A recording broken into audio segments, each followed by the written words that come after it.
Então, como eu disse, o privilégio é todo meu poder abrir a palavra e trazer aquilo que trago hoje, em especial hoje. Eu sei que todos os dias é...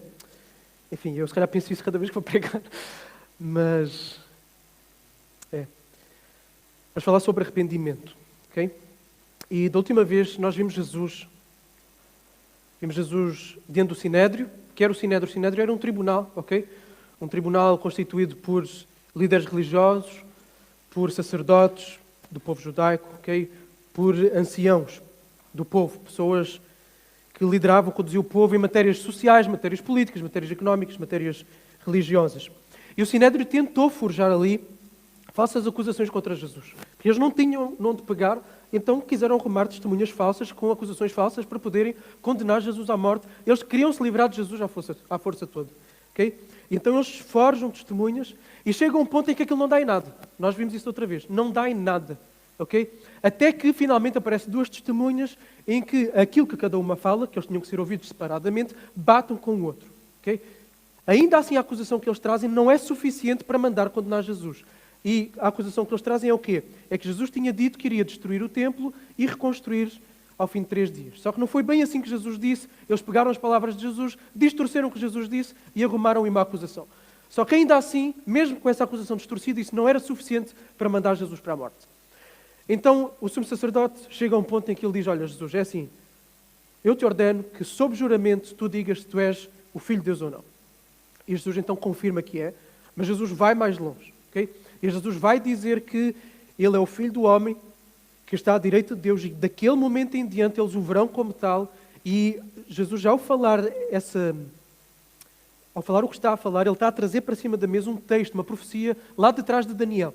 E nessa profecia de Daniel, Jesus, já ao trazê-lo e ao assumir para si, Ele está a tomar prerrogativas que só Deus tem. Ou seja, Ele está a afirmar-se como sendo Deus.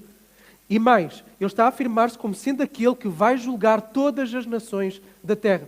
Então, aquele que naquele momento está ali a ser julgado por aqueles juízes, Ele está a dizer, na verdade, Ele é o juiz e eles são os réus. Okay? Então, para eles isto foi suficiente. O sumo sacerdote fez uma coisa que nunca na vida ele poderia fazer. Ele rasgou as suas vestes e acusou de Jesus de ter feito uma blasfémia. Porquê? Porque Jesus assumiu-se como Deus. Das duas, uma. Ou Jesus era de facto Deus, e eles não estavam prontos para aceitar isso. Eles tinham uma inveja danada de Jesus. Ou então, Jesus estava a mentir. E se estivesse a mentir, era blasfémia e isso era crime passível de morte. Okay? Então foi aí onde nós ficámos da outra vez.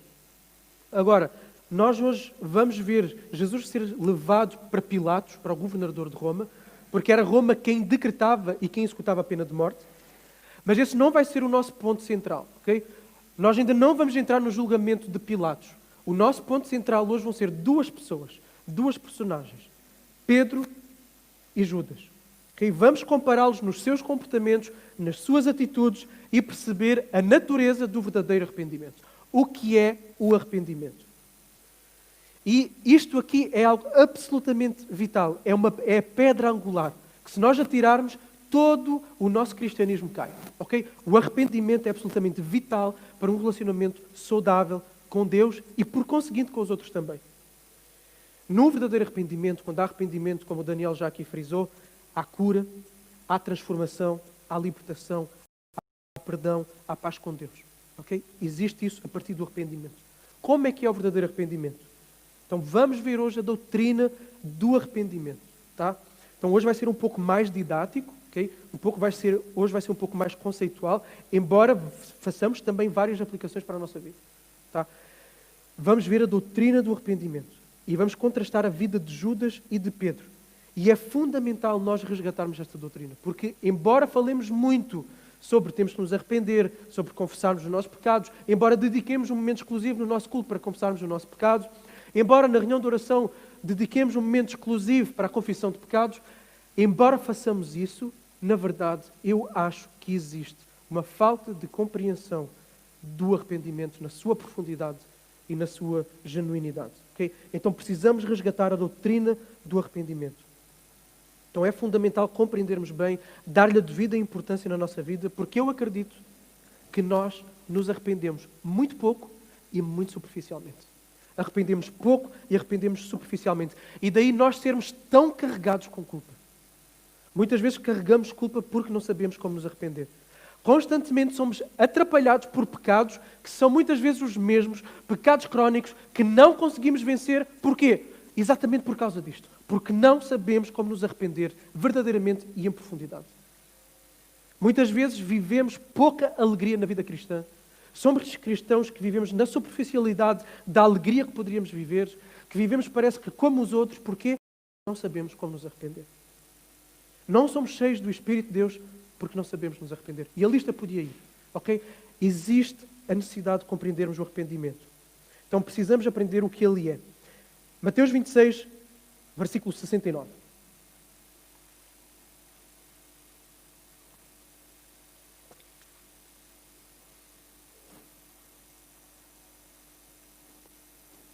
Pedro estava sentado do lado de fora, no pátio. Uma criada aproximou-se dele e disse: "Tu também estavas com Jesus, o Galileu." Mas ele negou diante de todos, dizendo: "Não sei do que estás a falar." E dirigindo-se ele para a entrada, outra criada o viu e disse aos que ali estavam: "Este também estava com Jesus o Nazareno." E jurando, ele negou outra vez: "Não conheço esse homem." Pouco depois, os que estavam ali aproximaram-se e disseram a Pedro: "Certamente tu também és um deles. O teu falar denuncia-te." Então ele começou a proferir maldições e a jurar: "Não conheço esse homem." E imediatamente o galo cantou. E Pedro lembrou-se do que Jesus dissera: "Antes que o galo cante, 3 vezes tu me negarás." Então, saindo dali, chorou amargamente. Quando amanheceu, todos os principais sacerdotes, os líderes religiosos, reuniram-se em conselho para condenar Jesus à morte. E amarrando-o, levaram-no e o entregaram a Pilatos, o governador.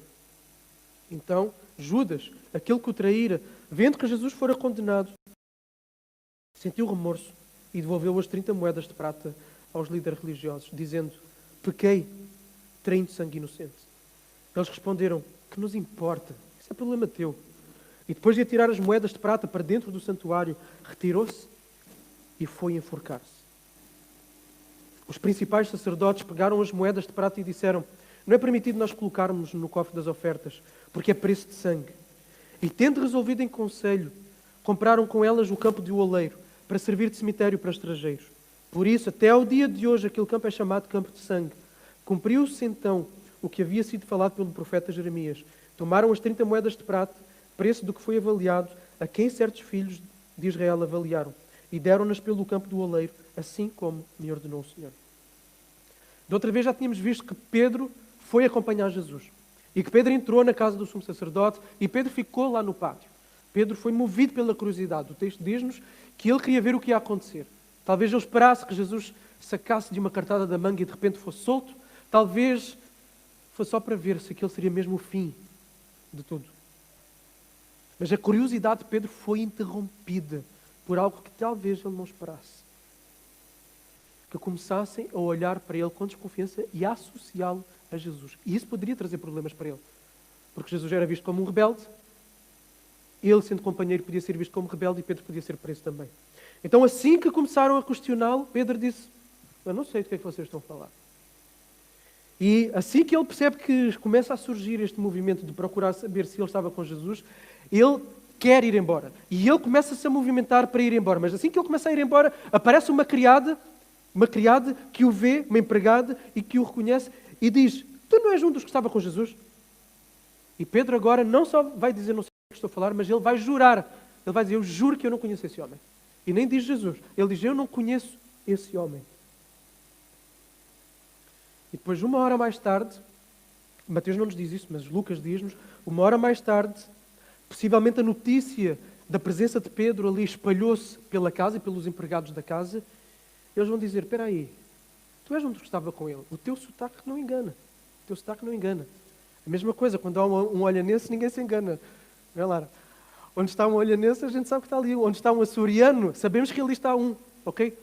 Então, o sotaque denuncia as pessoas. Uma pessoa do norte, né, Ju? Nós percebemos que está ali uma pessoa do norte. Então, os galileus tinham um sotaque muito forte, muito perceptível. E eles então começaram logo a associar Pedro a Jesus por causa do seu sotaque. Agora, Pedro vai jurar outra vez, mas não só vai jurar, como ele se vai amaldiçoar se aquilo que ele está a dizer é mentira. Que eu seja amaldiçoado se aquilo que eu estou a dizer é mentira. Eu não conheço esse homem. Então, ele amaldiçoa-se ele próprio. E assim que isto acontece, assim que Pedro nega Jesus pela terceira vez, acontece aquilo que acontecia todos os dias. Aquilo que acontece todos os dias desde que Deus criou os animais, em que há dia e noite, aquilo que continua a acontecer todos os dias até hoje. Quando há um nascer do sol, há um galo que canta. Todos os dias o galo cantava, mas este cantar do galo foi totalmente diferente dos outros. Aquele cantar do galo não só despertou as pessoas que estavam a dormir, mas aquele cantar do galo despertou uma consciência culpada a de Pedro, que fez imediatamente se lembrar daquilo que Jesus tinha dito. Agora, Lucas vai nos dizer e vai nos dar um outro detalhe que eu acho lindíssimo. Quando o galo canta, quando Pedro nega a terceira vez, Jesus estava ali, estava num sítio visível, talvez numa sala, talvez num corredor que tinha acesso visível a partir do pátio, e Jesus vai olhar e vai fixar os olhos em Pedro. E nesse momento, Pedro lembra-se daquilo que Jesus tinha dito, que ao fim de 3 negações o galo iria cantar. Então aquele galo foi a chamada ao arrependimento da parte de Deus para com Pedro. E assim que ele ouve o galo, assim que ele se lembra das palavras de Jesus, o que é que acontece? Ele sai dali disparado. E a Bíblia diz-nos, ele chora amargamente. Ele vai chorar amargamente. Ele não só chora, mas ele chora com dor, ele chora copiosamente, ele chora com angústia, com uma tristeza profunda. Ele chora amargamente. O dia continua, a alvorada continua, e bem cedo o Sinédrio vai amarrar Jesus, vai pegar em Jesus e vai levar Jesus para o governador de Roma. Vai levar Jesus para Pilatos. Porquê? O Sinédrio não podia condenar Jesus. Precisava que Roma oficializasse e executasse a sentença de morte. Então eles vão ter com Pilatos para que isso aconteça. E depois Mateus volta-se para Judas. O que é que Mateus nos diz? Judas é movido por remorsos ao perceber que Jesus vai ser condenado. Ao perceber que aquilo que ele fez tem como consequência a condenação e a sentença de morte de Jesus, Judas fica com remorsos. Pela traição que ele encabeçou. Ele então vai ter com o Sinédrio, vai ter com os líderes religiosos para devolver as moedas. Okay? Ele quer se desfazer daquelas moedas. Aquelas moedas que antes brilhavam diante dele, agora eram um peso na sua consciência. Ele queria se livrar desse peso da sua consciência. Queria lançar essas moedas. E quando ele chega ao pé deles, ele ouve desprezo total e absoluto. Ele diz, o que é que nós temos a ver com isso? O que é que isso nos importa? E isto é sempre o que o pecado faz com a nossa vida. Isto é sempre o que o diabo faz com a nossa vida. Sempre que nós vamos atrás e nos banqueteamos nas tentações que Satanás traz e nos ficamos depois a sentir com culpa e com peso, o pecado vira-se para nós e diz, não tem nada a ver com isso. Tu é que quiseste, tu é que vieste, tu é que mordeste e tu é que estás mal. O problema é teu. O pecado sempre vira as costas. Sempre. E estes sacerdotes viraram as costas a Pedro. Okay? Desculpem, Judas. Então Judas recebe uma resposta absolutamente insensível. Judas joga as moedas de prata no chão e sai, completamente movido por desespero, completamente movido por culpa. Para fazer o quê? Para se ir enforcar. Esmagado pela culpa, esmagado por uma consciência pesadíssima, Judas procura alívio e vai se enforcar. Os sacerdotes depois decidem então usar esse dinheiro para adquirir um campo, o campo do oleiro. Porquê? Para tornar nesse campo um campo que seja cemitério para os estrangeiros. Isto porque nas festas que aconteciam em Jerusalém, várias festas ao longo do ano, vários peregrinos vinham a Jerusalém. Podia acontecer que uma pessoa morresse, ok? E se a pessoa morresse e não tivesse familiares ou amigos com recursos para poder fazer um enterro para a pessoa, convinha ter ali um lugar onde enterrar as pessoas. Então eles compram um campo para se poder enterrar os estrangeiros. E ao fazerem isto, eles estão a cumprir uma profecia. Uma profecia, diz Mateus, de Jeremias. Mas não é só de Jeremias, é também de Zacarias. Só que Mateus pega no profeta maior, que é Jeremias, Zacarias é um profeta menor, e dá destaque a Jeremias. Embora até aquilo que é falado por Mateus aqui seja mais ligado a Zacarias do que a Jeremias. Mas o ponto aqui é o quê? O ponto aqui é, mais uma vez, as Escrituras, o Antigo Testamento, se cumpre em Jesus. Então é Escritura atrás de Escritura, profecia atrás de profecia, a se concretizar em Jesus. Coisas faladas centenas de anos antes, a se cumprirem ao mínimo detalhe. Temos na nossa passagem de hoje 2 homens com fins absurdamente diferentes. Totalmente diferentes, opostos. Temos um homem que é restaurado, erguido, transformado, Pedro, e temos outro homem desesperado, esmagado pela culpa, que acaba com a própria vida, Judas. Os dois sentem culpa, tá? Os dois sentem culpa. Os dois fizeram uma ação maldosa contra Jesus. Em que é que eles são diferentes? Em que é que eles são diferentes? Há muitos que vão já dizer, Judas sentiu remorso e Pedro arrependeu-se. Porque remorso é uma coisa, arrependimento é outra.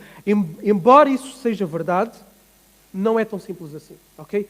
E nós temos a tendência de responder de forma simplista. E sempre que se trata da alma humana e da interação da alma humana com Deus, nós não lidamos nunca com questões simplistas. São sempre situações complexas. Vamos ver que o percurso que Judas faz tem vários elementos aparentes de um arrependimento verdadeiro. Vários elementos aparentes de um arrependimento verdadeiro. E vamos, se calhar, perceber que alguns de nós aqui nos arrependemos muito mais como Judas do que como Pedro. E Agostinho de Hipona, teólogo famoso do século V, ele disse que o falso arrependimento condena muita gente. O falso arrependimento condena muita gente. Porquê? Porque pode existir na pessoa uma sensação de arrependimento, só que é um falso arrependimento. E a pessoa pensa que resolveu o seu estado espiritual diante de Deus quando não resolveu. E não há um genuíno arrependimento. E muita gente vive iludida. Por isso é importante nós percebermos o que é o verdadeiro arrependimento. E Thomas Watson, um pastor puritano do século XVII, definiu o genuíno arrependimento da seguinte forma. E essa definição vamos trabalhá-la mais tarde. Eu vou dá-la já agora, mas mais tarde vamos trabalhá-la. O arrependimento é uma graça do Espírito de Deus por meio do qual o pecador é internamente humilhado e visivelmente transformado. Tá? Não se preocupem muito em pensar nela agora, já vamos a ela mais à frente. Para já eu quero lançar 2 pontos introdutórios. O 0B e o 0A, para quem está ali nos slides. No primeiro falaremos do que leva à necessidade. Okay? O que é que leva à necessidade do arrependimento? O pecado. Vamos falar sobre o pecado. O que é o pecado? Agora, eu sei o que é o pecado, estou cansado de saber disso, eu vou à igreja há não sei quanto tempo, eu sei o que é pecado. Okay? Às vezes nós pensamos no pecado de forma também equivocada. Mais do que uma lista de coisas erradas que se fazem, o pecado é muito mais do que isso. Tá? O apóstolo João define o pecado como quê? Como rebeldia contra a lei. 1 João 3,4. Rebeldia contra a lei. Qual lei? Vou responder, a lei de Deus. O que é a lei de Deus? O que é que diz a lei de Deus? Bom, a lei de Deus diz muita coisa. Mas Jesus resumiu a lei de Deus da seguinte forma. Amarás o Senhor teu Deus de todo o teu coração, de toda a alma, de todo o entendimento. Este é o maior e o primeiro mandamento. E o segundo, semelhante a este, é: amarás o teu próximo como a ti mesmo. Toda a lei e os profetas dependem destes 2 mandamentos. Mateus 22, 37 a 40. Ou seja, toda a lei, tudo aquilo que é falado como mandamento de Deus, como preceito, como instrução, tudo pode ser resumido nisto. 2 coisas. Amar a Deus e amar ao próximo. Okay? Amar a Deus e amar ao próximo. Por isso, o pecado, mais do que uma lista de coisas que não se pode fazer, que não se deve fazer, o pecado é tudo o que é contrário ao amor a Deus e ao amor ao próximo. Isto é pecado. Pecado é tudo o que seja falta de amor a Deus e de amor para com o próximo. Agora, esta falta de amor pode se manifestar de 2 formas. 2 formas. Uma forma ativa e uma forma passiva. Okay? De forma ativa no sentido em que nós empreendemos uma ação má, uma ação negativa contra Deus ou contra o próximo. Por exemplo, contra Deus, quando nós usamos o nome de Deus em vão, sem refletirmos, sem estarmos a pensar, sem darmos o devido peso que devemos dar ao nome de Deus. Seja numa expressão corriqueira, seja numa anedota, seja do que for, usarmos o nome de Deus sem refletirmos no peso da pessoa, da glória, da majestade, da bondade, da beleza que há em Deus. Usar o nome de Deus de forma vã. Isso é fazer algo contra Deus.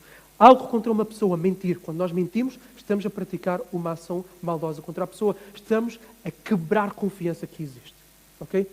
Mas também podemos pecar de forma passiva. E aqui é onde se peca mais. E pecamos de forma passiva quando nós deixamos de fazer uma coisa boa que somos chamados a fazer.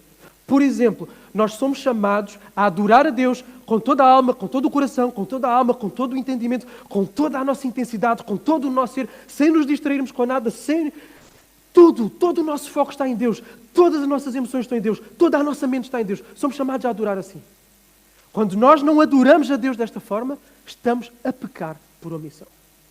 Já viram a quantidade de vezes que nós pecamos então? Nós pecamos por omissão contra pessoas quando sabemos que aquela pessoa tem uma necessidade e nós, por exemplo, não somos capazes de abrir mão da nossa carteira para aliviar as carências daquela pessoa. E Tiago diz, aquele que sabe fazer bem e não o faz, peca, seja para com Deus, seja para outra pessoa. Estes foram só 2 exemplos, tá? Então, o pecado, a falta de demonstração de amor ativa ou passiva, também pode ser praticado por pensamento. Por exemplo, não pensar bem de Deus. Nós termos uma ideia equivocada acerca de Deus. Nós não esperarmos o melhor de Deus. Nós questionarmos a bondade, o amor, a graça de Deus. Ok? Murmurarmos contra Deus. Então, pensamento pode ser pecaminoso. Pensamento contra os outros. Quando alimentamos amargura. Quando alimentamos sentimentos de vingança contra quem falhou connosco. Quando alimentamos inveja, que só está aqui no nosso coração e nem abrimos a boca para falar. Então, pecamos ativamente ou omissamente por pensamentos, mas também por atitudes. Por exemplo, quando nós fazemos uma determinada ação em favor de Deus ou em favor do próximo, com as motivações erradas. Por interesse. Quantas vezes não agimos por interesse? E por ações. Então, pensamentos, atitudes e ações. Ações já falámos aqui. Então, podemos ter pensamentos, atitudes que manifestam de forma ativa ou de forma passiva falta de amor a Deus e ao próximo. E assim deixamos de nos conformar à lei de Deus, porque a lei de Deus é o amor. Isto é a definição de pecado. Isto é a melhor definição de pecado que eu já encontrei até hoje. O que piora tudo ainda, é que o homem é pecador por natureza. Okay? O homem peca porque ele é pecador. E eu já tenho ouvido pessoas a dizerem o contrário, que o homem é pecador porque ele peca. Não. Percebam a diferença. O homem comete ações de pecado, ações ou omissões de pecado, porque isso está na sua natureza. Porque na sua essência o homem é pecador. Porquê? Por causa daquilo que na teologia nós chamamos de pecado original. Aquilo que foi herdado de Adão, o primeiro homem. O primeiro homem, Adão, era o nosso representante ali no jardim. Em Adão nós pecamos. O apóstolo Paulo diz isso. Porque assim como pela desobediência de um só homem, muitos foram feitos pecadores. Naquele momento em Adão, toda a humanidade é feita pecadora. Mesmo nós não tendo estado lá. Ele era o nosso representante legal. E essa condição em que se nasce é de tal forma forte sobre a vontade do homem que ninguém consegue não pecar. Se eu te disser, sai daqui, não peques mais. Nunca mais na tua vida. Por isso a Bíblia diz que o homem no seu estado natural, quando ele nasce escravo do pecado. Ele nasce escravo do pecado. Ele não consegue se libertar do pecado. E nós podemos dizer, mas as pessoas fazem coisas boas. Fazem. Mas todas as boas ações, toda a bondade, todo o amor que é demonstrado por alguém que ainda não foi alcançado pela graça de Deus, é manchado pelo pecado, porque não é feito para a glória de Deus, porque não é feito com a motivação de glorificar a Deus. Não é feito movido pela gratidão a Deus. Em qualquer prática pecaminosa, qualquer que seja, a beleza de Deus é maculada. Qualquer prática pecaminosa, mesmo que seja feita contra um terceiro, é feita contra Deus. Porquê? E por isso é que David, quando peca contra Batseba, ele diz, em primeiro lugar, eu pequei contra ti. Porquê? Porque nós fomos criados à imagem e semelhança de Deus. Ok? Então nós somos chamados a viver e a ser como Deus é. Deus é bom, nós somos chamados a refletir essa bondade. Deus é verdadeiro, nós somos chamados a refletir essa verdade. Deus é misericordioso, nós somos chamados a refletir essa misericórdia. E por aí fora. E sempre que nós somos o contrário daquilo que Deus é, nós deixamos de refletir a imagem de Deus que está em nós e assim ofendemos a Deus. A mesma coisa, se um jogador de um clube de futebol que carrega um símbolo do seu clube de futebol tem um procedimento negativo, ele não está só a manchar a si mesmo, ele está a manchar a entidade que ele carrega. Nós, ao pecarmos contra pessoas que estão à nossa volta, estamos a pecar contra Deus, porque nós não estamos a refletir a imagem de Deus em nós. E aquilo que nós vemos é que em vez de ações bondosas, muitas vezes vemos ações maldosas. Em vez de paciência, vemos muita impaciência. Em vez de perdão, vemos amargura, vingança. Em vez de paz, vemos armação de conflitos, esquemas. Em vez de generosidade, vemos aproveitamento da bondade dos outros. Em vez de verdade, vemos mentira. E a lista podia continuar.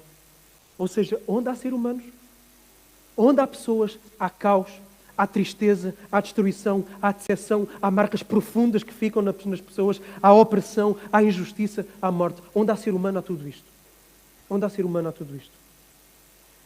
E face a toda esta destruição, passiva ou ativa, há uma dádiva que Deus dá ao homem. Aqui eu quero que prestem muita atenção. Há uma dádiva que Deus oferece ao homem, que permite com que a humanidade ainda exista, ainda não tenha se autoexterminado. Qual é essa dádiva? Uma consciência moral.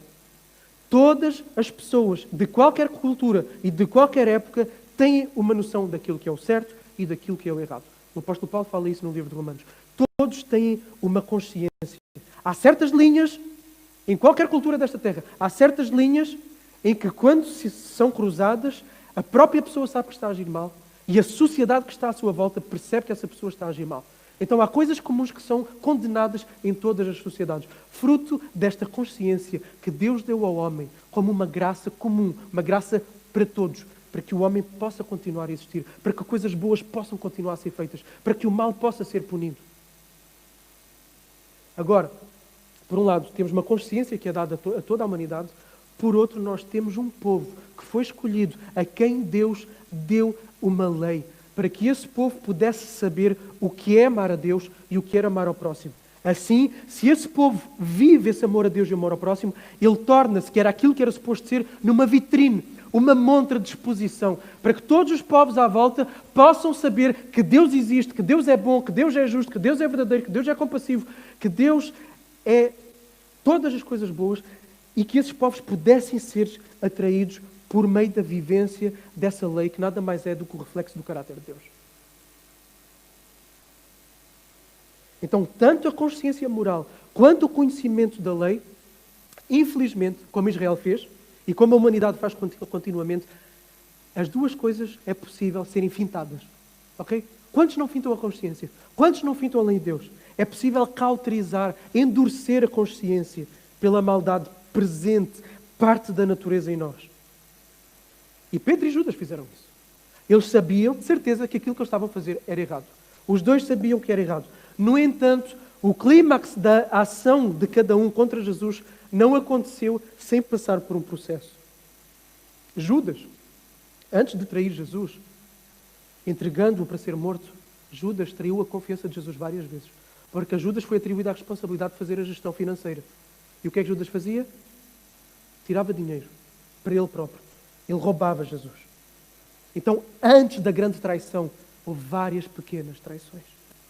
Pedro, antes de negar publicamente Jesus de forma tão escandalosa como esta, Pedro, primeiro, enchia-se de autoconfiança e de orgulho, tinha uma falsa noção de si mesmo. Dizia, eu estou pronto para ir com Jesus para onde ele for. Estou pronto para dar a vida. Uma falsa noção, um excesso de confiança. Segundo, Pedro negligenciou a oração.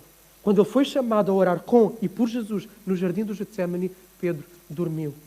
E isto mostra-nos que qualquer pecado nosso mais grave, mais ofensivo, sim, porque há pecados mais graves, ok? Há pecados mais ofensivos. Às vezes dizemos, não há pecado nem pecadinho diante de Deus. Há pecados mais graves, mais ofensivos do que outros, ok? Para com Deus e para com o próximo. Nenhum pecado mais grave, mais ofensivo, mais escandaloso acontece do nada. É sempre precedido por pecados subtis. Muitas vezes chamamos de pequenos deslizes, pequenas cedências que vamos fazendo e que vamos minimizando na nossa consciência.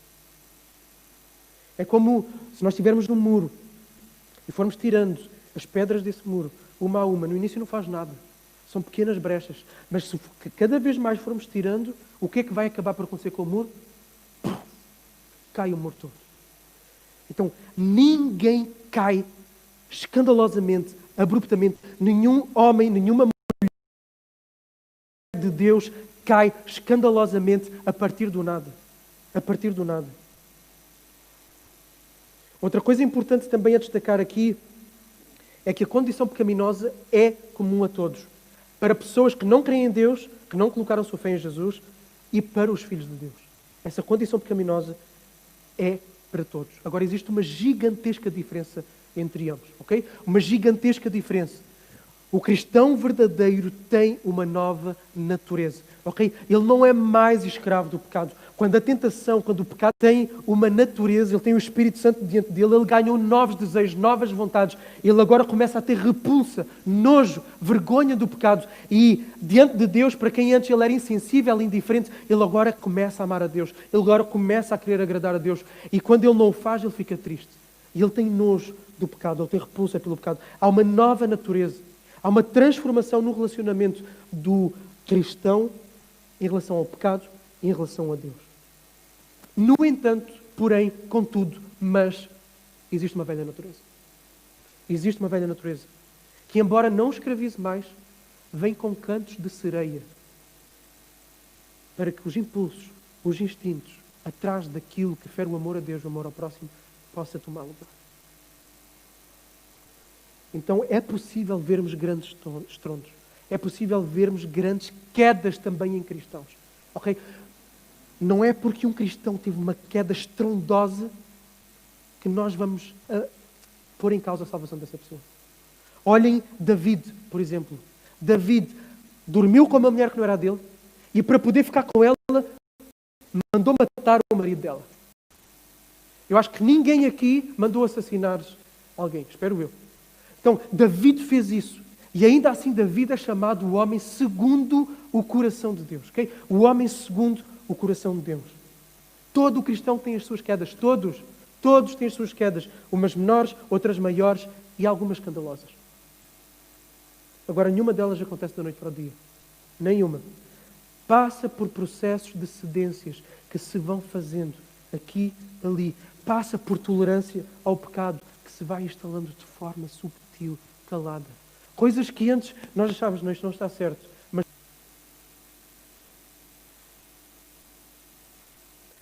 vai chegar um dia que o cristão não vai pecar mais. Esse dia será ou quando ele for chamado à presença de Jesus por meio da morte, ou quando Jesus voltar. Aí acabou o pecado, aí acabaram as tentações, não há mais. Agora, até lá, todo o ser humano vai precisar do verdadeiro arrependimento, ok?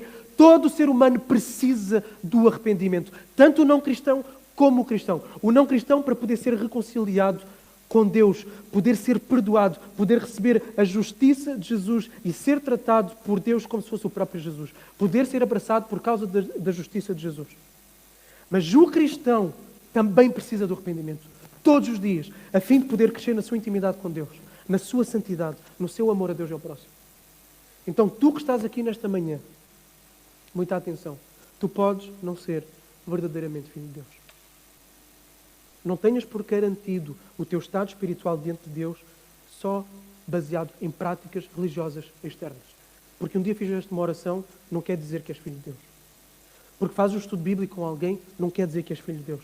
Porque vais à igreja há pouco ou há muito tempo, ou porque foste batizado em criança lá atrás, não quer dizer que tu és filho de Deus.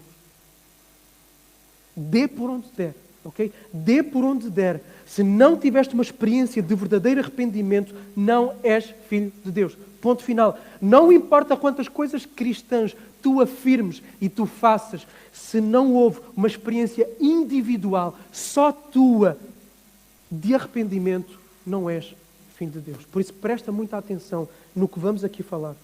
Porque eu vou dar bons indicativos se tu és um filho de Deus ou se tu não és. Se tu passaste por um arrependimento genuíno ou não. Agora, tu que estás aqui, que és cristão, que te afirmas como cristão, que já experimentaste, sabes, não, eu já vivi esta experiência do arrependimento que me levou para a cruz de Jesus, que me levou a abraçar a graça de Jesus com tudo o que há em mim, o amor, a misericórdia de Deus, eu bebi, eu fiz da justiça de Jesus a minha justiça, eu sei que eu sou aceito diante do Pai por causa do que Jesus fez, eu fui transformado, eu tenho novos desejos, novas vontades, eu tenho repulsa e nojo do pecado. Ainda assim, tu precisas de crescer em arrependimento. Precisas crescer em arrependimento. E prestem muita atenção nisto aqui. O arrependimento não é só para o momento em que nos rendemos a Cristo pela primeira vez, nem para os momentos em que cometemos os pecados mais descarados. O arrependimento não é só para essas alturas. Mas nós não temos a vida deste pecado e meia volta ele volta. Nós não conseguimos vencer pecados crónicos porque não sabemos nos arrepender como deve ser. Nós não experimentamos uma vida de alegria cristã plena, completa, cheia. Porquê? Porque não vivemos uma prática regular, intencional, programada de arrependimento. Nós não somos cheios do poder do Espírito Santo, dos seus dons, do seu serviço, para cuidar dos outros. Porque não somos intencionais no hábito do arrependimento. E sim, o arrependimento tem que ser um hábito e uma prática. Nós precisamos ter a noção de que o arrependimento bíblico é muito mais do que algo que nós sentimos. quando fazemos uma coisa má. É muito mais do que algo que nós sentimos. É algo em que se cresce por meio de uma prática regular. Um hábito que se cria na vida. Ok? Todos nós, certamente, vamos afirmar o seguinte. Temos que ter o hábito de ler a Bíblia e de estudar a Bíblia. Temos que ter o hábito de orar. Ok? Nós desenvolvemos a prática de ler a Bíblia. Ok? Temos que ter noções básicas de interpretação de português para interpretarmos o texto, para vermos o contexto, para saber qual é a ideia principal que o autor quer transmitir, para então podermos tirar aplicações para a nossa vida, para sabermos o que temos que crescer e mudar, etc. Ok? Temos essa disciplina prática em relação ao estudo da palavra. Temos também método para orar. Vamos agradecer, vamos confessar os nossos pecados, vamos interceder por esta e pela outra pessoa e temos ali um tempo exclusivo de oração. Mas o que falta muito nos nossos devocionais, no nosso tempo exclusivo com Deus, é um tempo pensado, intencional, programado de arrependimento. Um tempo de arrependimento. Então precisamos ver a prática do arrependimento como mais um elemento fundamental e necessário em que deve existir intencionalidade, intensidade e programação no nosso tempo exclusivo com Deus. No nosso tempo com Deus, devemos programar isto aqui. Agora podem-se perguntar, como é que se faz isso? Como é que se faz isso? Como é que nos exercitamos nós na prática do arrependimento bíblico e saudável? E para podermos responder essa pergunta, precisamos de saber em que consiste o verdadeiro arrependimento. O que é o arrependimento? Podemos achar que sabemos, podemos saber superficialmente, podemos saber erradamente, mas precisamos de saber aprofundadamente. O que é o arrependimento bíblico? Então, além de trazer novamente a definição que dei no início, nós vamos ver a definição do arrependimento. Vou também trazer alguns ingredientes essenciais que compõem o verdadeiro arrependimento a partir do exemplo de Pedro e de Judas. O que é o arrependimento? Vamos ver ingredientes deste remédio para a nossa alma, que é o arrependimento. Esta pregação não vai acabar hoje, tá? Vamos fazer em 2, talvez em 3 vezes, não sei, mas é fundamental nós pararmos neste assunto aqui, ok? Mais do que acabarmos Mateus, porque temos que acabar, é fundamental que nós mergulhemos nos tesouros que Mateus nos vai trazendo. Então, definição de arrependimento. O arrependimento é uma graça do Espírito de Deus, por meio da qual o pecador é internamente humilhado e visivelmente transformado. Quem disse isto foi Thomas Watson. É uma graça, primeiro ponto. É uma graça. O arrependimento é uma dádiva, é um dom, é uma oferta. Ninguém produz, ninguém faz, ninguém produz em si mesmo o arrependimento. Ponto 1. Isto começa logo bem. Começa logo na afirmação de que não somos capazes de fazer. É uma graça, é uma dádiva de Deus. É uma dádiva do Espírito de Deus. Não vem da própria pessoa, é algo que é externo. Romanos 2, versículo 4, o apóstolo Paulo diz assim: ou desprezas as riquezas da sua bondade, tolerância e paciência, ignorando que a graça de Deus te conduz ao arrependimento.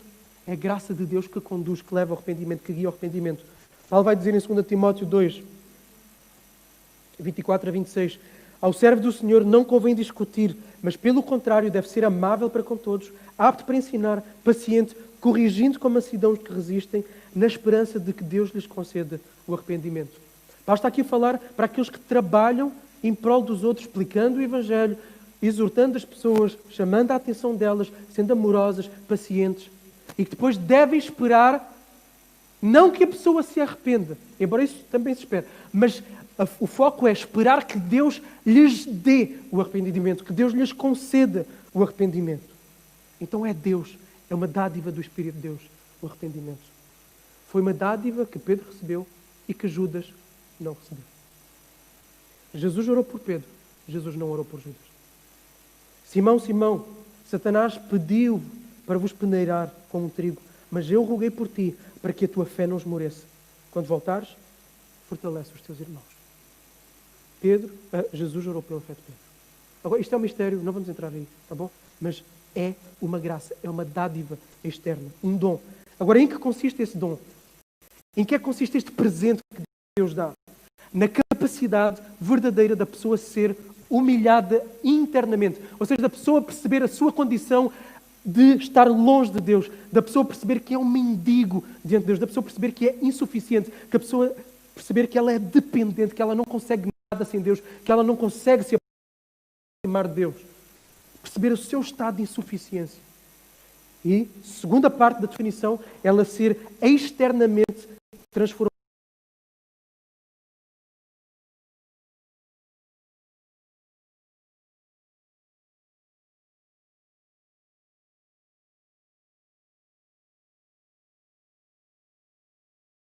Permanentes. Manifestação visível de frutos permanentes.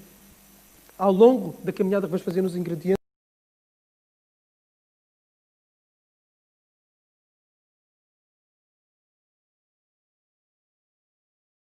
dá-me a graça do arrependimento. E se tu vês o arrependimento na tua vida, mas ai de ti, estás completamente perdido. Não há esperança nenhuma para ti. Se estás completamente indiferente, ai de ti. O teu caminho é o mesmo do de Judas. Pede a Deus, reconhece neste momento, Deus, eu sei que eu sou insensível para as tuas coisas. Eu sei que eu não tenho arrependimento nenhum. Mas por favor, dá-me. Dá-me o arrependimento que eu tanto preciso. Para chorar diante de ti, para te abraçar, para abraçar a cruz, para amar-te, para amar a vida contigo. Dá-me arrependimento. Então clama. Clama. Para que ache misericórdia diante dele. Então vamos falar dos ingredientes. Hoje vamos falar só de 2, tá bom? Só 2 ingredientes. São 6, eu acho que vou pôr mais ainda. Então isto vai dar para várias vezes. Vou fazer adaptações e acréscimos também, porque isto foi trazido pelo puritano Thomas Watson, tá bom? E vamos interligar com a vida de Judas e de Pedro. Primeiro ingrediente do verdadeiro arrependimento. Para tu avaliares o teu arrependimento, ou para tu saberes como deves te arrepender, primeira coisa, percepção do pecado. Percepção do pecado. Em primeiro lugar, tem que haver um abrir de olhos para a realidade. 1, de que somos pecadores em natureza. 2, que nós cometemos pecado. Ok? Que somos e que pecamos. E lembre-se da definição de pecado. A falta de amor, ativa ou passiva, manifesta em pensamentos, atitudes ou ações para com Deus e para com o próximo. A primeira coisa que tem que existir em ti é consciência de pecado. Consciência de que és pecador. Em Atos 26, 18 diz assim: para lhes abrir os olhos a fim de que se convertam das trevas para a luz do poder de Satanás para Deus, para que recebam o perdão dos pecados e herança entre os que são santificados pela fé em mim.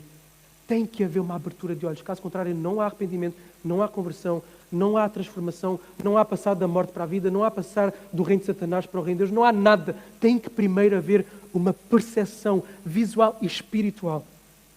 Tem de acontecer o mesmo que aconteceu com o filho pródigo. Quando o filho pródigo, alguns conhecem aqui esta história, quando o filho pródigo está lá a comer alfarrobas no meio dos porcos, diz o texto, e caindo em si, Lucas 15, 17. Então, antes da pessoa ir a Deus, seja na sua conversão, seja na sua vida cristã diária, para se arrepender dos seus pecados, ela tem que tomar consciência dos seus pecados. Ter consciência de que é pecadora e dos seus pecados. E isso aconteceu com Pedro. Pedro caiu em si quando o galo cantou. Pedro caiu em si. Porquê? Porque o cantar do galo trouxe-lhe à memória a palavra de Jesus. E para quem está a tomar notas disto aqui, aquilo que nos traz a percepção do nosso pecado e abre os nossos olhos são as palavras de Jesus dirigidas a nós. Pela Bíblia. A palavra de Jesus é que abre os olhos da pessoa para o seu pecado. Então, o que é que tem que se fazer? Ser exposto à palavra para que os seus olhos sejam iluminados para a sua condição. É a luz que expõe a escuridão. Por isso é que o salmista pede: sonda-me, ó Deus, e conhece o meu coração, prova-me, conhece os meus pensamentos, vê se há em mim algum caminho mau e guia-me pelo caminho eterno. Salmo 139, 23, 24. Já Judas, não sabemos como é que ele foi tocado pelo remorso. Pedro foi porque foi a palavra de Jesus que lhe veio à memória. Judas não sabemos. Sabemos que ele percebeu que Jesus ia ser condenado pela sua ação. Agora, não podemos esquecer o seguinte aqui.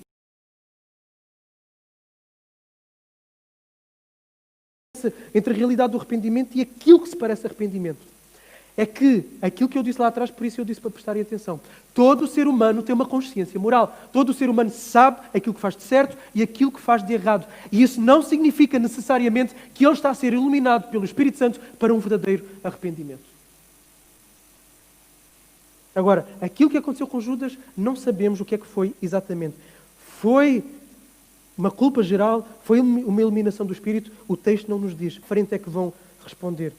Mas à partida, externamente, parece uma percepção sincera de pecado. Da mesma forma que parece muitas vezes em muitas pessoas que dizem que são pecadoras. Pode haver uma percepção de que se é pecador, de que se falha diante de Deus, mas isso não significa necessariamente que há arrependimento. Só vendo os outros ingredientes. Tem um ingrediente essencial, mas não é o único. Vamos mais à frente. Para já, primeiro temos de perceber a nossa condição. Okay? Devemos saber qual ou quais são os nossos pecados. E nós, na nossa vida cristã, temos de conseguir dar nome aos nossos pecados, materializá-los, não serem apenas uma realidade abstrata, como muitas vezes nós oramos nas nossas orações. E, Senhor, perdoa os meus pecados. Pronto, já está. Isso não é arrependimento.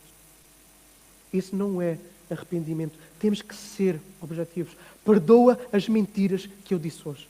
Perdoa a inveja que eu senti daquele irmão, daquele colega de trabalho. Perdoa os desejos que eu tive por aquela mulher, por aquele homem. Perceber se há pecados que são um refrão constante na nossa vida é fundamental. Perceber se há um padrão, se temos a tendência de cair no mesmo grupo de pecados. Isto também é importantíssimo para o verdadeiro arrependimento.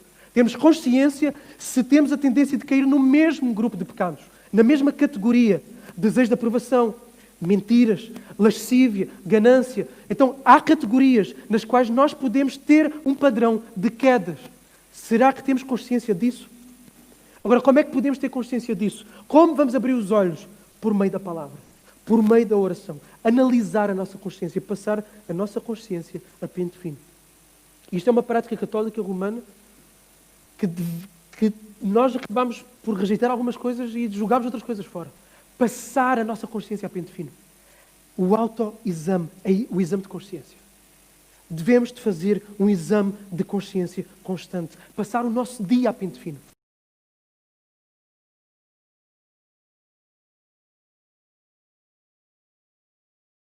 Nós temos uma percepção deformada e que penetra.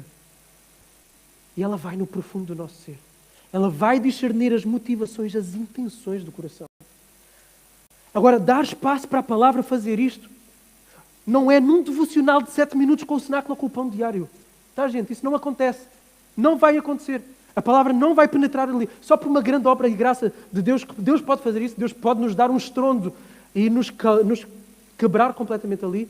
Mas neste trabalho diário de uma prática regular que devemos de fazer, não acontece em 3, em 7, ou em 10, ou em 15 minutos. Nós precisamos de resgatar o autoexame. Não aquele autoexame de 3 minutos feitos antes de tomar a ceia.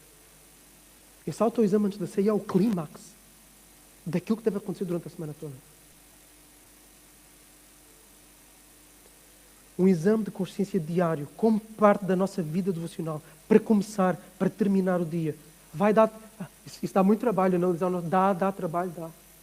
E veja, aquele texto que eu trouxe, que a palavra discerne, divide, percebe as intenções, as motivações. Temos que avaliar as nossas motivações, daquilo que fazemos, das coisas que dizemos.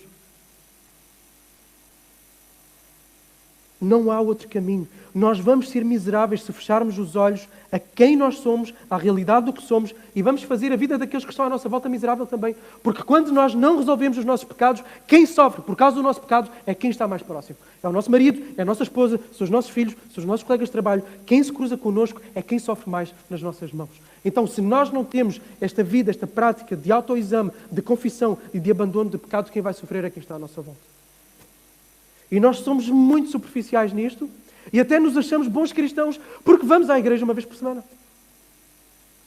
Agora, quem é que faz um exame de consciência de forma diária e aprofundada, séria, cuidadosa? Nós não temos esse hábito, mas devíamos ter. E eu garanto-vos, se nós começarmos a ter este hábito, nós vamos carregar menos culpa na nossa vida. Porque o pecado traz culpa. O pecado traz culpa. E a culpa é das coisas mais destruidoras que existe na humanidade.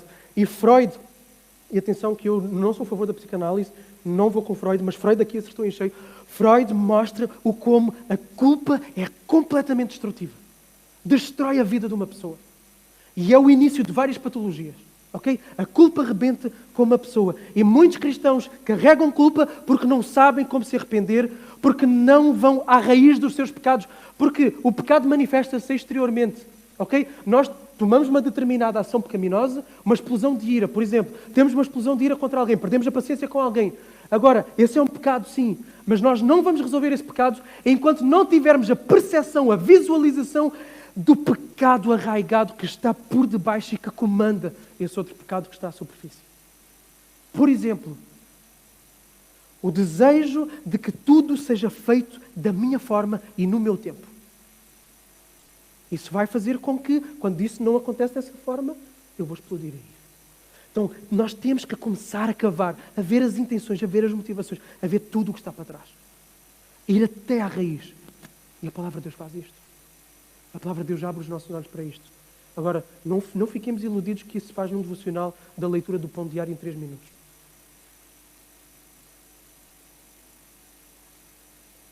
Então, vamos carregar menos culpa, eu garanto-vos, se nós fizermos isto. Mais, vamos mergulhar mais no amor de Deus.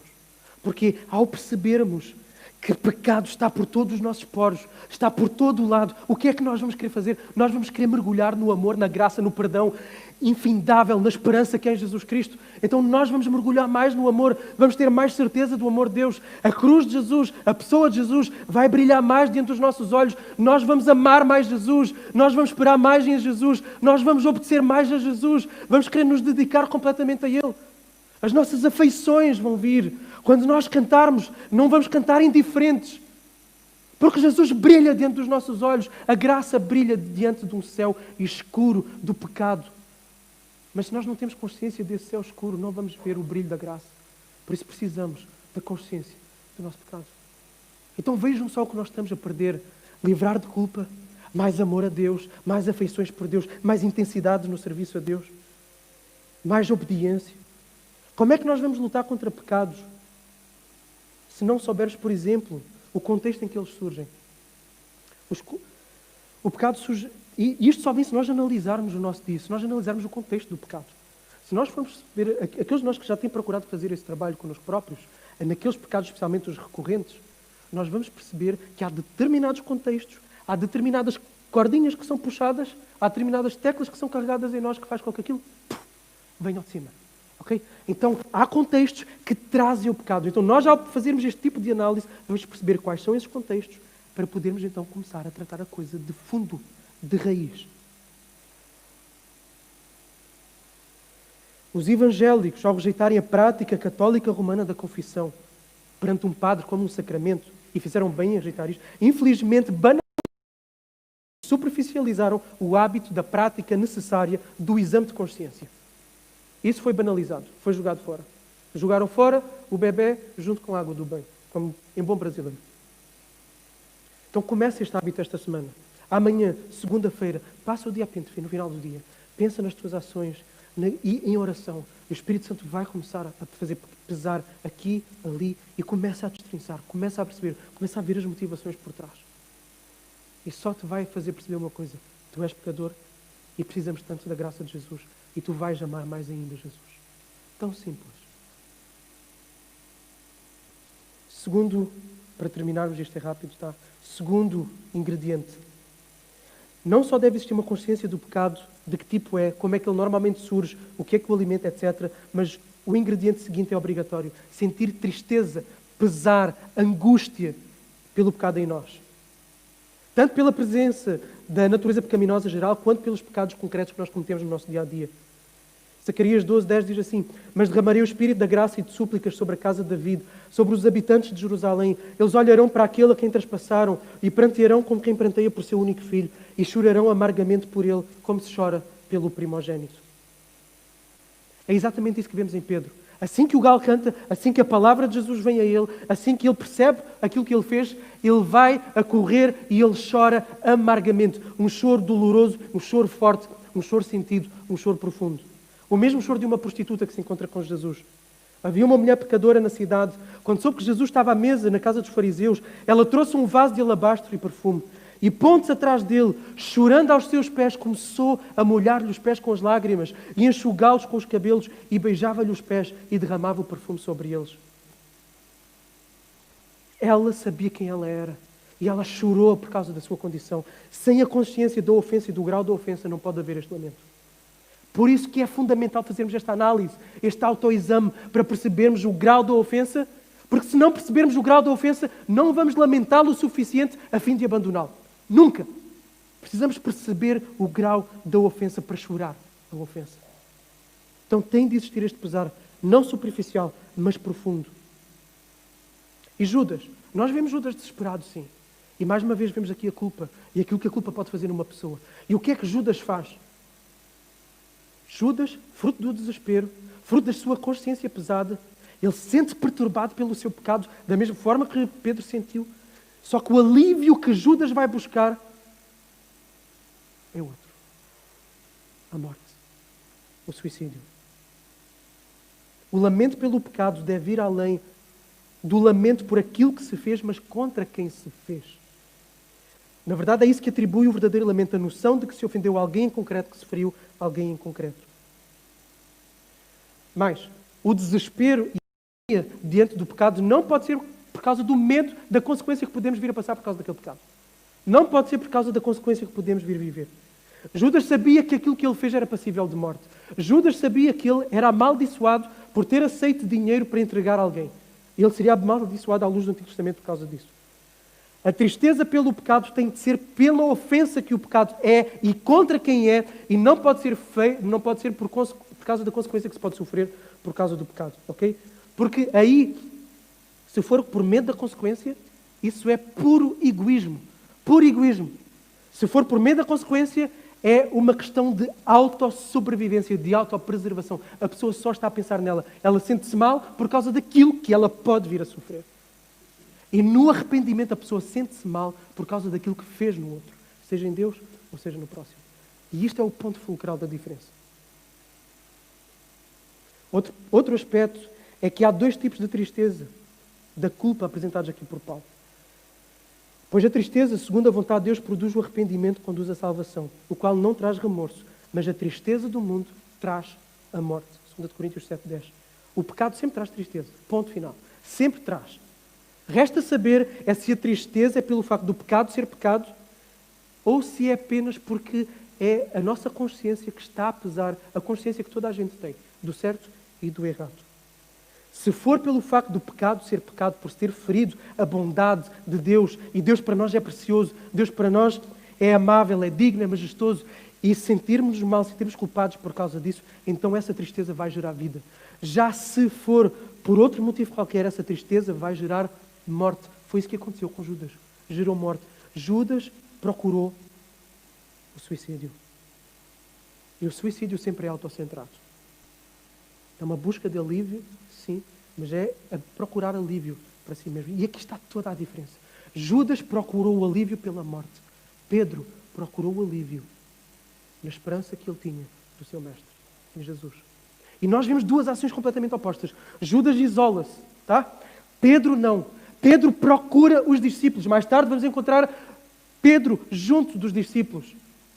Uma pessoa que cai em pecado, ela tem a tendência de se isolar. Mas se ela se isolar, isso vai ser para a sua destruição. Destruição física, emocional, psicológica, espiritual, etc.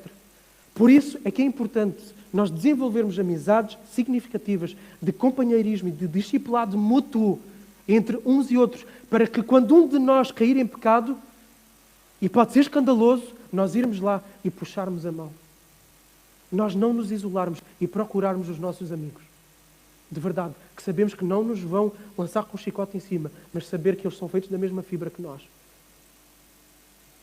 Cuidado, a culpa pode te isolar, não te isoles. Aproxima-te de quem te pode conduzir à restauração. E se Pedro estivesse isolado, ele não estaria junto com os discípulos no dia em que Jesus foi ter com eles. No dia em que Jesus visita uma igreja, no dia em que Jesus visita um grupo de pessoas que está reunida para falar dele, para orar sobre ele, para falar as coisas dele, Jesus pode visitar com graça de restauração. Então não te afastes daqueles que têm Jesus e que amam Jesus. Agora, para terminar mesmo, o nosso lamentar pelo pecado pode e deve ser trabalhado, tá? E eu acho que isto vai ser novo para muitos de vocês aqui. Nós devemos trabalhar as nossas emoções à luz da palavra de Deus. E esta tristeza pelo pecado também é uma emoção, ok? Porque as emoções foram-nos dadas por Deus, com fins bons. O problema é que o pecado veio distorcer as emoções. A alegria é-nos dada para nós nos alegrarmos com tudo o que é bom, quando estamos diante da bondade, quando estamos diante da justiça, quando estamos diante da verdade, da fidelidade. Nós devemos nos alegrar com isso, ok? As nossas emoções foram feitas para nos alegrarmos com aquilo que é honrado, com aquilo que é segundo Deus. A tristeza foi-nos dada para nós chorarmos, para lamentarmos as coisas certas. Quando há injustiça, quando há falta de verdade, quando há sofrimento, quando há maldade, devemos chorar. O problema é que com o pecado as emoções distorcem-se e nós passamos a ter alegria nas coisas que não devíamos ter alegria, em coisas passageiras desta vida. Nós passamos a ter alegria quando obtemos algo que para nós ainda que isso implique no sofrimento do outro. Então nós passamos a ter uma alegria distorcida, pecaminosa. Nós passamos também a ficar tristes pelas coisas que não devíamos de ficar tristes e deixamos de estar tristes pelas coisas que devíamos de ficar tristes. Se perdemos uma coisa passageira, lamentamos imensamente. Okay? Perdi o meu dinheiro. Mas se nos afastamos de Jesus, já não nos lamentamos. Então precisamos reeducar as nossas emoções à luz da palavra de Deus. Elas também têm que ser resgatadas e redimidas pelo Evangelho. Então precisamos treinar as nossas emoções. Muito praticamente, como fazer isso?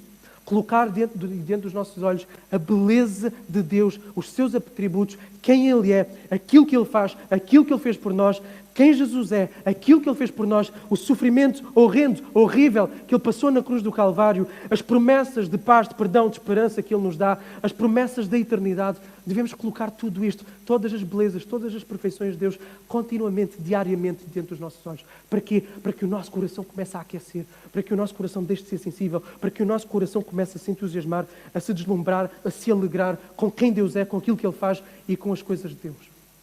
Então precisamos de pôr a beleza de Deus diante dos nossos olhos. E quando nós fizermos isso, nós vamos começar a ficar tristes com tudo o que é o oposto. É isso mesmo, que é aquilo que é o que nos alegra.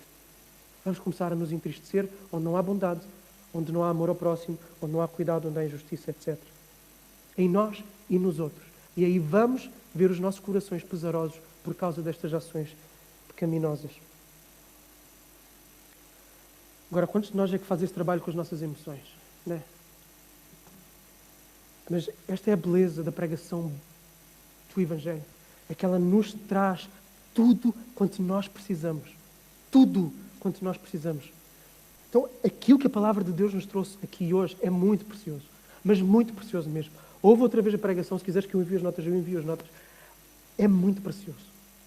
Começa a viver, a partir de amanhã, estes dois ingredientes do arrependimento. Primeiro, ganhar percepção do pecado. Como?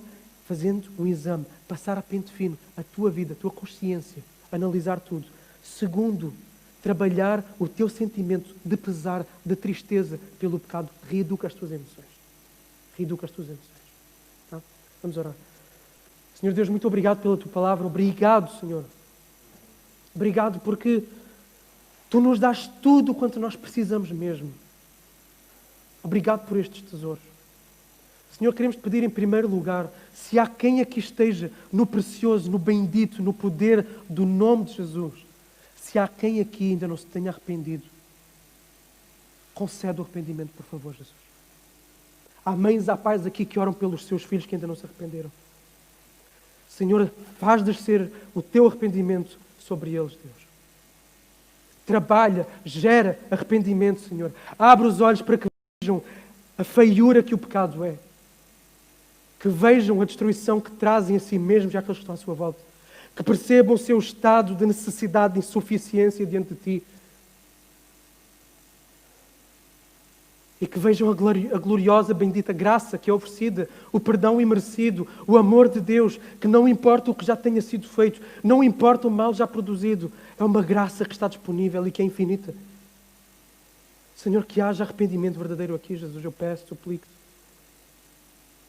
E que nós, na nossa vida cristã, saibamos crescer em arrependimento, para que possamos te amar mais, ser mais cheios do teu Espírito, para que possamos ter vitória finalmente sobre os pecados que não conseguimos nos desenvencilhar. Dá-nos a capacidade de crescer em arrependimento. Ajuda-nos a tirar tempo para trabalhar isso na nossa vida. Ajuda-nos a dedicarmos às coisas que de facto importam. Em nome de Jesus.